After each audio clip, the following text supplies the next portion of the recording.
அக்கா 1 கிலோ கடலை கொடுங்க. 1 கிலோ எப்படிப்பா ஒரு ஆளுக்கு பத்தும்? ஆமா, என் தம்பி இருக்கான். அப்ப 2 கிலோவா கொடுத்துருங்க. உன் தங்கச்சி கோச்சிக்காதா?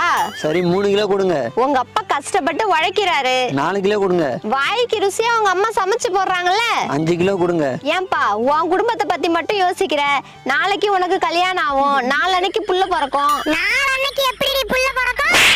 சரி 1 மூட்டை கொடுக்கா. உன்னை பத்தி மட்டும் யோசிக்காத. நாளைக்கு உன் தம்பிக்கு கல்யாணம் ஆகும், உன் தங்கச்சிக்கு கல்யாணம் ஆகும். மொத்தம் எவ்வளோக்கா இருக்கு? 10 மூட்டை தான்ப்பா இருக்கு. சரிக்கா, நான் போய் ஆட்டோ எடுத்துட்டு வரேன். ஏண்டி அவனை ஏமாத்தி விக்கிற? இதெல்லாம் தொழில் ரகசியம்டி. இன்னைக்கு பாரு நிம்மதியா தூங்குவேன். Many months later. அக்கா, இவனை எங்கேயோ பார்த்த மாதிரி இருக்கே. நான் தான்க்கா உங்ககிட்ட கடலை வாங்கிட்டு போனேன்ல. இப்ப கடலை மிட்டாய் பிசினஸ் ஆரம்பிச்சிட்டேன். மாசம் 1 லட்ச ரூபா சம்பாதிக்கிறேன். எல்லாம் உங்க கை ராசி தான். 1 கிலோ கல்ல வாங்க வந்தவன ஒரு தொழிலதிபர் ஆக்கிட்டியடி. உனக்கெல்லாம் இனிமே தூக்க